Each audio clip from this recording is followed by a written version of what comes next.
kutafuta. Hakuna stima, anaenda kutafuta. Hakuna maji, anaenda kutafuta. Masoko hajajengwa, anaenda kutafuta. Mimi nawashukuru viongozi hawa wetu, wamefanya kazi ya bidii kutafutia watu wa Murang'a maendeleo ambayo nitataja hapa sasa hivi, kwa sababu watu wengi wanauliza wametuletea nini. Kwa sababu ya umoja na mapenzi ya viongozi wenu kwenu, ndio tumesukuma pamoja nao tukisaidiana, ili tuhakikishe ya kwamba Murang'a, Kangema haijaachwa nyuma, kwa sababu sisi ndio tulipigia hii serikali kura, na hatuwezi kukubali ati tudanganywe. Wakati maeneo mengine yanapata maendeleo, sisi tuende huko msituni kupiga kelele. Hapana, hii ni serikali yetu.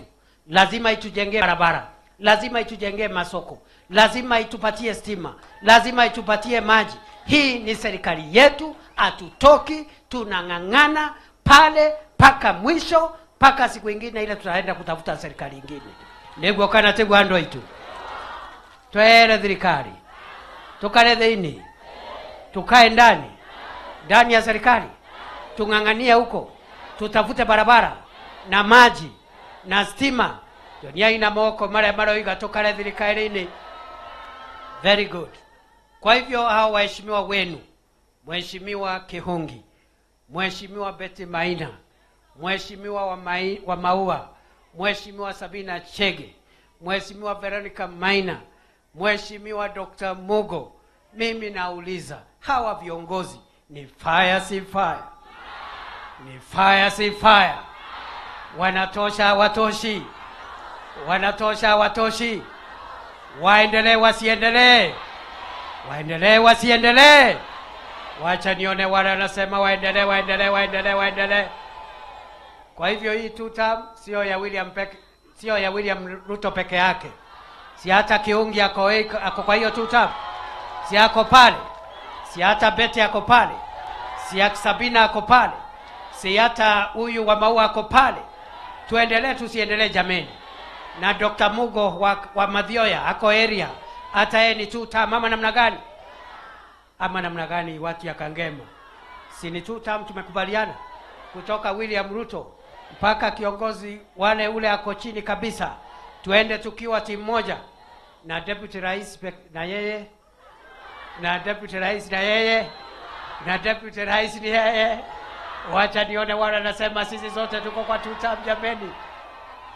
Basi jambo la kwanza, mnajua tumekuwa na matatizo ya uchumi wetu wa Kenya, na hiyo matatizo ililetwa na ugonjwa wa COVID-19 ambao ulifunga uchumi wetu kwa zaidi ya miaka miwili, 2020 na 2021.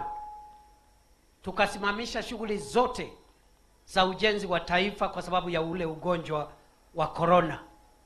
Matatu zikasimama, mahoteli yakafungwa, watu hawakuwa wanaenda sokoni kufanya biashara, watu hawakuwa wanaenda kazini kwa karibu miaka miwili. Hiyo ndio iliharibu uchumi, ukaharibika.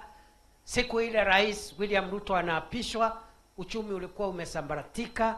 Shilingi ya Kenya ilikuwa imepoteza thamani. Bei ya fertilizer ilikuwa juu, shilingi 7,000. Bei ya unga ilikuwa juu, 250.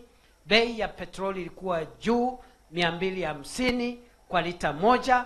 Mambo mengi yalikuwa yamesambaratika, na ni kwa sababu sio ati Rais Uhuru Kenyatta hakuwa amefanya kazi.